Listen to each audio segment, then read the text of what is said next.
ठीक है। अस्सलाम वालेकुम वरहमतुल्लाहि वबरकातुहू नहमदुहु व नसल्ली अला रसूलिहिल करीम अम्मा बाद फ़ाऊज़ु बिल्लाहि मिनश शैतानिर रजीम बिस्मिल्लाहिर रहमानिर रहीम रब्बि इश्रह ली सदरी व यस्सिर ली अमरी वहलुल उक़दतम मिन लिसानी यफ़क़हू क़ौली वजअल ली वज़ीरम मिन अहली अल्लाहुम्मा फ़क़्हिना फ़िद्दीन रब्बना ज़िदना इल्मा अल्लाहुम्मा इन्ना नसअलुका इल्मन नाफ़िअ रिज़्क़न तय्यबा व अमलन मुतक़ब्बला रब्बी यस्सिर वला तुअस्सिर व तम्मिम बिल खैर अल्लाहुम्मा इन्ना नसअलुकल आफ़ियत वल मअफ़ा फ़िद दुनिया वल आखिरह आमीन सुम्मा आमीन या रब्बुल आलमीन। अच्छा जी, हज का सिलसिला चल रहा था। अब हज की कुछ और मालूमात जो है हमें नेक्स्ट आयात में मिलेंगी। आयत नंबर है 197 और पारा नंबर है 2 और सूरह अल बकरा। अल्लाह ताला फरमाते हैं हज चंद महीने हैं जो मालूम हैं, फिर जो इनमें हज फर्ज कर ले तो हज के दौरान ना कोई वो जिनसी गुफ्तगू करे, ना कोई फेल जिनसी करे, ना कोई नाफरमानी और ना कोई झगड़ा। और तुम नेकी में से जो भी करोगे अल्लाह से जान लेगा। और ज़ाते राह ले लो कि बेशक ज़ाते राह की सबसे बेहतरीन खूबी यानी सवाल से बचना है। और मुझसे डरो ए अकल वालो या उलिल अलबाब अकलमंदो। अच्छा, इसका मतलब है जो अकलमंद है वो सवाल नहीं करते और अल्लाह से डरते हैं।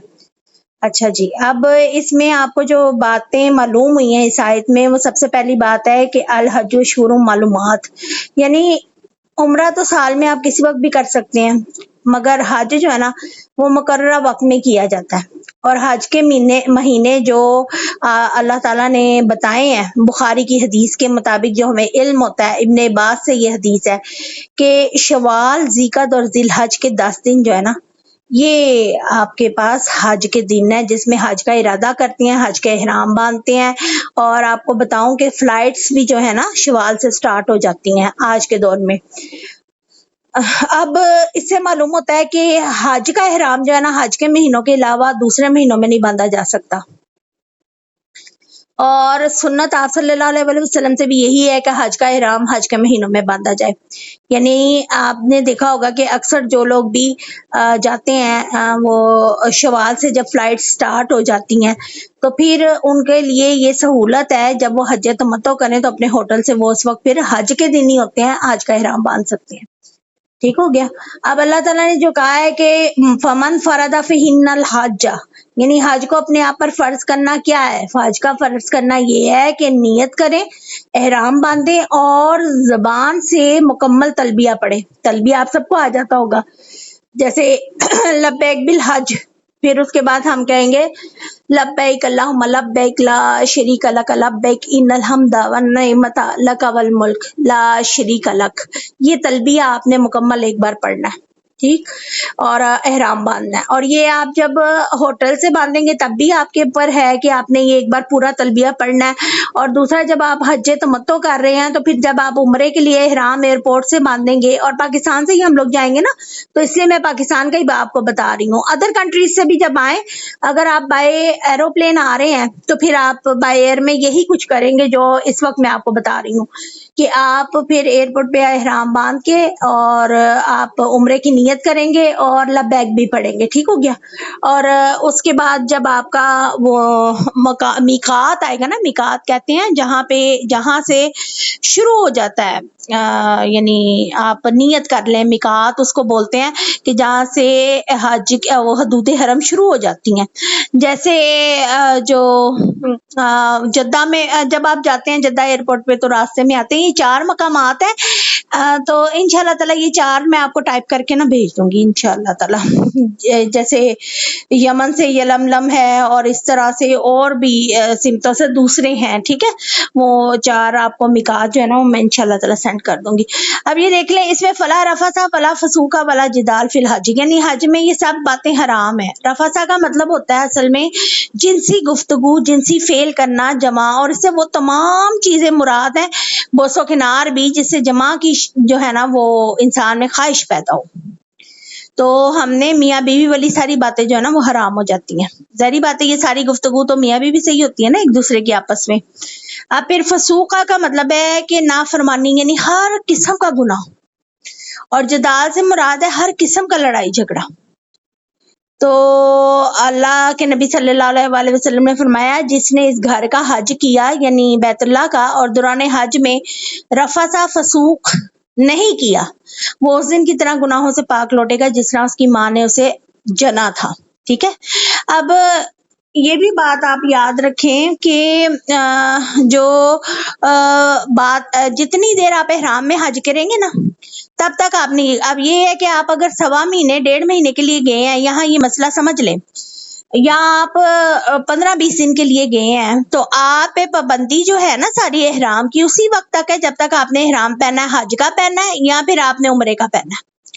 ان میں یہ احتیاطیں آپ نے کرنی ہے. نہانے سے پہلے آپ خوشبو اپنے بدن پہ لازم لگا سکتے ہیں. عمرے کے لیے اگر آپ نہائے ہیں یا حج کے احرام باندھنے کے لیے نہائے ہیں تو جسم پہ آپ کچھ بھی خوشبو لگا سکتے ہیں عطر وغیرہ لیکن احرام کو نہیں لگائیں گے. بعد میں پھر آپ کے لیے ممنوع ہو جائے گی خوشبو سونگنا اور خوشبو لگانا. ٹھیک ہے. یہ سب چیزیں. اب اس میں تقوی سے یعنی تقوی والوں جو ہے خیر زاد تقوی تقوی کا مطلب ہوتا ہے بچنا اور خاص طور پہ اللہ کو سوال سے بچنے والا بندہ بڑا پسند ہے. ان کو اللہ تعالیٰ نے عقل مند کہہ دیا ہے اس آیت میں. اس کا مطلب ہے ہمیں یہ خصوصیت اپنانی چاہیے کسی قسم کا سوال نہیں کرنا چاہیے. اور یہاں پر یہ دیکھیں کہ اہل یمن جب حج کرتے تھے نا تو وہ زیادہ راہ نہیں ساتھ لاتے تھے یعنی روپیہ پیسہ جو راستے میں خرچ ہونا ہے نا وہ نہیں لاتے تھے اور کہتے تھے ہم تو توکل کرنے والے ہیں. اور پھر جب وہ مدینہ آتے تھے نا لوگوں سے پیسے مانگتے رہتے تھے. اس پر اللہ تعالیٰ نے یہ آیت نازل کی تھی. اچھا یہ بھی یاد رکھیں کہ آج کے دور میں بھی کیا ہوتا ہے کہ یہاں سے بڑے لوگ چلے جاتے ہیں لیکن ان کے پاس سفر کے اخراجات نہیں ہوتے. مثلا کھانا پینا ریزیڈنس رہائش یہ ساری چیزیں مینج کر کے آپ کو جانی ہے اپنی. اور جس کے پاس اتنے پیسے ہیں اسی پہ حج یا عمرہ جو ہے وہ فرض ہے. اللہ اکبر. اب تقوی کی ایک اور بھی میننگ ہو سکتے ہیں کہ آپ کو مکمل طور پہ اللہ کی نافرمانی سے بچنا ہے. آگے اللہ تعالیٰ فرما رہا ہے لیسا علیکم جناح اگلی آیت میں 198 میں کہ اللہ تعالیٰ فرماتا ہے تم پر کوئی گناہ نہیں کہ تم اپنے رب کا کوئی فضل تلاش کرو پھر جب تم عرفات سے واپس آؤ تو مشر حرم کے پاس اللہ کو یاد کرو اور اس کو اس طرح یاد کرو جیسے اس نے تمہیں ہدایت دی ہے اور بلا شبہ اس سے پہلے تم یقیناً گمراہوں میں تھے. اچھا اب یہ ہے کہ زمانہ جاہلیت میں نا عکاظ مجنا اور ظلم جاز یہ بازار لگتے تھے جیسے آپ کے ہمارے لگتے نا اتوار بازار لگا ہے جمعہ بازار لگا ہے اتوار اور بدھ بازار لگا ہے ہمارے پاکستان میں. اسی طرح زمانہ جاہلیت میں جو جاہل تھے نا دوران حج کیونکہ ساری دنیا کی قومیں آتی تھیں تو تجارت بھی کرتے تھے اور اس دوران وہ بازار لگایا کرتے تھے عکاظ مجنا اور ظلم جاز. اب وہ کیا کرتے تھے کہ جب وہ تجارت جاہلیت میں کرتے تھے تو مسلمانوں کو اس سلسلے میں ذرا ہچکچاہٹ ہوئی. انہوں نے کہا کہ ہم پتہ نہیں تجارت کر سکتے ہیں یا نہیں کرتے اس کا مطلب کہیں گناہ تو نہیں ہے کیونکہ زمانہ جاہلیت میں بھی یہ لوگ تجارت کرتے تھے. تو اللہ نے کہا اس کہ یہ خرید و فروخت ممنوع نہیں ہے حج کے دوران بلکہ یہ مال و دولت اللہ کا فضل ہے اس سے روزی کمانا منع نہیں ہے. اس سے یاد رکھیں کہ جو رزق حلال اور مال و دولت ہم کماتے ہیں نا یہ اللہ کا فضل ہوتا ہے. اور مسجد میں جانے والی دعا میں بھی آپ کو پتا ہوگا کہ ہم اللہ سے اس کا فضل اور اس کی رحمت مانگتے ہیں. تو اپنے آپ کے لیے اور اپنے شوہروں کے لیے اپنے بچوں کے لیے فضل یعنی اللہ کا فضل مال و دولت مانگا کریں گے عافیت سے اللہ عطا کرے اور اللہ کو مضبوط مومن پسند ہے. اچھا اب اس کا مطلب یہ ہو گیا کہ حج کے دوران بھی تجارت کی جا سکتی ہے کیونکہ پوری دنیا سے مسلمان اکٹھے ہوئے ہوتے ہیں ہر قسم کے بزنس مین ہوتے ہیں ہر قسم کی جابس مل جاتی ہیں وہاں پہ لوگوں کو ایک سے دوسرے کنٹری میں. اس کا بڑا فائدہ ہے. اچھا اب جب آپ کعبہ سے چلیں گے پہلے آپ کو میں نے بتایا تھا مینا پھر آپ لوگ عرفات جاتے ہیں اور پھر اس کے بعد یعنی 9 ذی الحج کو جب آپ عرفات جاتے ہیں تو سورج ڈھلنے تک وہاں ٹھہرتے ہیں پھر ڈھلنے سے پہلے غروب ہونے تک جو ہے آپ وہاں سے نکل آتے ہیں. آپ کو یہ بھی میں نے بتایا تھا کہ وقوف اعظم جو ہے وہ عرفہ کا وقوف ہے عرفات کے میدان میں ٹھہرنا ہے. اب جب آپ لوگ مزدلفہ آتے ہیں تو وہاں مشر حرام ایک پہاڑ ہے اور ارد گرد سارا میدان ہے. یہاں کھلے آسمان کے نیچے نا حاجی حضرات جو ہے نا خواتین و حضرات جو ہے نا وہ رات بسر کرتے ہیں اور صبح کے اندھیرے میں نماز پڑھ کے نا سورج طلوع ہونے کے قریب تک ذکر الہی میں ہی وہ مصروف رہتے ہیں مزدلفہ کے میدان میں.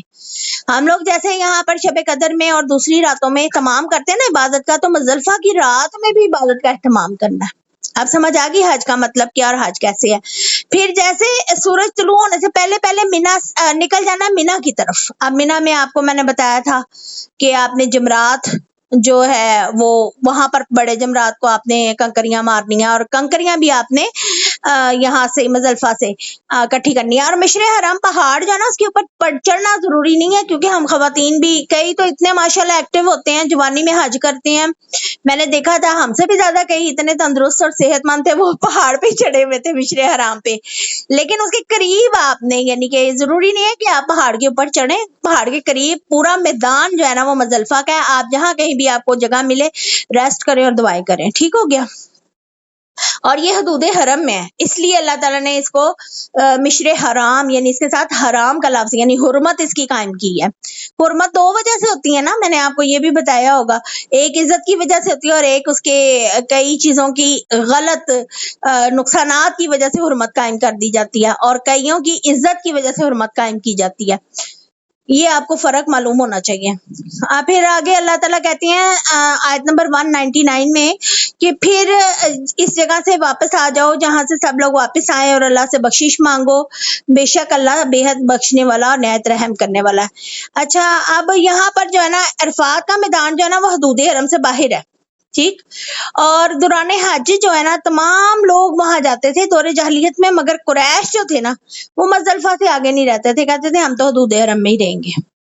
तो इस ऐसे हुक्म हुआ कि जब लोगों के साथ आपने अरफात जाना तो वहां से वापस लौटना जरूरी है, फिर आप दोबारा वापस मुजल्फा आएंगे, लेकिन अरफात में जाना जो है वो जरूरी है।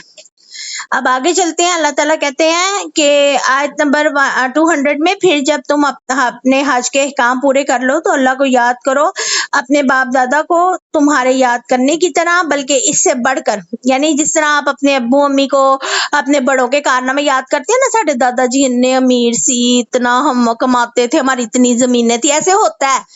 या हमारे नाना अबू जो थे वो इतने अमीर थे, उनके इतनी फैक्ट्रियां थी, ये था वो था, अब तो कुछ रहा नहीं। ऐसे हम बड़ों को अक्सर याद करते हैं और हमें बड़ा अच्छा भी लगता है उनको याद करके। तो अल्लाह ताला ने, और जो कुरैश थे ना जमाना जाहिलियत में, वो बहुत ज्यादा जंगी कारनामे अपने बड़ों के बयान करते थे। तो अल्लाह ने यहाँ पर कहा कि तुम लोग अपने जब अहकाम पूरे कर लोगे ना, अब अहकाम हज के क्या है मैंने आपको बता दिया था। जमरात, बड़े जमरात को कंकरियां मारने के बाद आपने वापस आना है, बाल मंडवाने हैं, औरतों ने अपने कटिंग करवानी है बालों की, और फिर कुर्बानी करनी है। कुर्बानी का टाइम आपको वो बता देते हैं, उस हिसाब से कटिंग करें, एहराम उतारें, नहाएं। अगर आपको वहां पर मौका मिलता है, गुस्ल खाने वहां मौजूद है मिना में, आप अपने चेंज करें, एहराम को उतार दें। फिर अब आप पाबंदियों से आजाद हो गए हैं सारी जितनी एहराम की हैं। लेकिन अभी मियाँ बीवी एक दूसरे के लिए हलाल नहीं हुए जब तक वो तवाफे जियारा या अफादा जिसको बोलते हैं वो ना कर लें, ठीक। अब मिना में आपने 3 दिन रहना है। एयाम तशरीक है, इनको एयाम तशरीक कहा जाता है। यहाँ पर ज्यादा से ज्यादा दुआएं करनी और अल्लाह का जिक्र करना, ठीक है। अब यहाँ पर अल्लाह ताला ने बता भी दिया कि फिर लोगों में से जो कोई ये कहता है ना कि हमारे रब हमें दुनिया में दे दे और आखिरत में उसका अल्लाह फिर कहता है कोई हिस्सा नहीं है। लेकिन उनमें से कुछ लोग ऐसे हैं जो कहते हैं हमारे रब हमें दुनिया में भी भलाई दे, आखिरत में भी दे और हमें आग से बचा। ये बेहतरीन दुआ है। ये आपको पता होगा कि उम्रे के दौरान यानी हज का तवाफ करें, चाहे उम्रे का तवाफ करें, तो जब हम रुकने यमानी से हजरे अस्वद तक का जब रास्ता अबूर करते हैं ना, खाना काबा का तवाफ करते हुए, तो उस वक्त हर लम्हे उस जगह पे 20,000 फरिश्ते उतर के मोमिनों की दुआओं पे आमीन कहते हैं। तो वहां पे आप सल्लल्लाहु अलैहि वसल्लम से भी मसनून है ये दुआ कि ये दुआ पढ़ें, रब्बना आतिना फिद दुनिया हसनतम व फिल आखिरति हसनतम व क़िना अज़ाबन्नार। समझ आ गई? तो आप ज्यादा से ज्यादा दुआएं मांगे, ये वाली दुआएं। फिर तशरीक, एयाम तशरीक है, ज्यादा ज्यादा आपने अब तलबिया की बजाय तकबीरात पढ़नी है। और तकबीरात आपको मेरा ख्याल आती होंगी जो हम ये 10 दिनों में पढ़ते हैं जिल हज के। अल्लाह अकबर, अल्लाह अकबर, अल्लाह अकबर, ला इलाहा इल्लल्लाह वल्लाहु अकबर वलिल्लाहिल हम्द। और फिर एक तकबीर है अल्लाह अकबर कबीरा अल्हम्दुलिल्लाह कसीरा सुब्हानल्लाहि बुकरतम व असीला। ठीक हो गया, ये आपने तकबीरात पढ़नी है। फिर उसके बाद अल्लाह ताला कहता है कि ये आयत नंबर 202 में कि ये वो लोग हैं जिनके लिए इनमें से एक हिस्सा है जो उन्होंने कमाया और अल्लाह बहुत जल्द हिसाब लेने वाला है। اب دیکھیں، اچھا ایک بات یہ بھی یاد رکھیں کہ جتنی دعائیں آپ اور آخرت کی بھلائی کے لیے جتنی بھی دعائیں آپ مانگیں گے نا، یہ ساری دعائیں اس میں آ جاتی ہیں ربنا آتنا فی الدنیا حسنۃ وفی الآخرۃ حسنۃ وقنا عذاب النار میں، کیونکہ اس میں دیکھیں دوزخ سے نجات بھی آ گئی ہے، جنت بھی مل جائے گی، حساب میں بھی آسانی ہوگی، اللہ کا دیدار وغیرہ سب چیزیں مل جائیں گی، ٹھیک ہے، یہ بہترین دعا ہے، تو یہ لازم اپنی دعاؤں میں بھی شامل کریں، ٹھیک ہے، اب بھی کریں، اور وہاں پہ بھی انشاءاللہ تعالی ہم ضرور اللہ تعالیٰ یہاں دعا کرتے ہیں کہ ہمیں صحت مندی عافیت کے ساتھ اپنی اولادوں اور نسلوں کے ساتھ زوج کے ساتھ حج مبرور اور صحیح مشکور عطا فرما، ہم وہاں پر بھی یہ دعائیں پڑھیں اور خوشی سے ان لمحات کو انجوائے کر کے آئیں، عبادت کو خوشی سے کریں، اور تیرے ہاں وہ سب مقبول ہوں گے۔ پھر اللہ تعالیٰ کہتا ہے آیت نمبر 203 میں کہ اور اللہ کے چند گنے ہوئے دنوں میں جو ہے وہ اللہ کو یاد کرو، پھر جو 2 دنوں میں چلا جائے گا تو اس پر کوئی گناہ نہیں، اور جو تخیر کرے گا تو اس پر بھی گناہ نہیں ہے، اس شخص کے لیے جو اللہ سے ڈرے، اور اللہ سے ڈرو، جان لو کہ بے شک تم اسی کی طرف اکٹھے کیے جاؤ گے۔ اب یہاں پہ ایام تشریق جو ہے 11 12 13 ذی الحج ہے، تو امام بخاری نے اس میں پورا ایک باب بھی باندھا ہے، ٹھیک ہے، مینا میں ٹھہرنے کے دنوں میں تکبیر کہنا، اور پھر جب عرفات کو جانا تو پھر لبیک کہنا، ٹھیک ہے، اور تکبیریں جو ہے نا بہت زیادہ کرنی ہے، مینا میں تکبیرات سے نا پورا مینا گونجنا چاہیے، عورتیں جو ہے نا وہ آہستہ آہستہ پڑھیں گی، جبکہ مرد جو ہے نا، مرد حضرات جو ہے نا وہ زیادہ سے زیادہ۔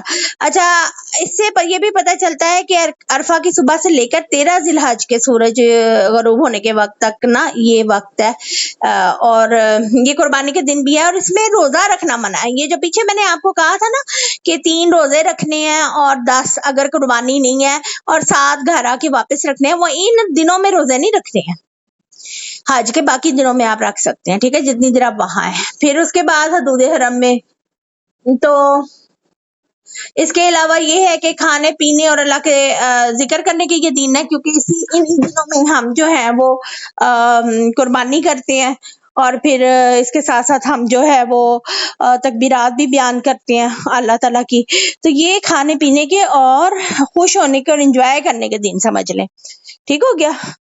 یہ ہماری یہاں پر یعنی تقریباً حج جو ہے نا وہ مکمل ہو گیا ہے، یہاں تک میرا خیال کافی ہے، یہاں آگے بھی پڑھ لیتے ہیں، خیر آگے بھی چھٹیاں پڑھ لیتے ہیں آگے، کیونکہ ٹاپک جو ہے نا وہ تھوڑا سا چینج ہو رہا ہے، یا اتنا ہی رہنے دیتے ہیں، کیونکہ آگے جو ہے وہ مجھے آپ کو بتانا پڑے گا تفصیل سے، اور حج کا ٹاپک بھی ختم ہو گیا ہے، نیز آپ کا ٹیسٹ بھی ہے نیکسٹ ویک، کیا خیال ہے 203 تک رکھتے ہیں، بتائیے گرلس۔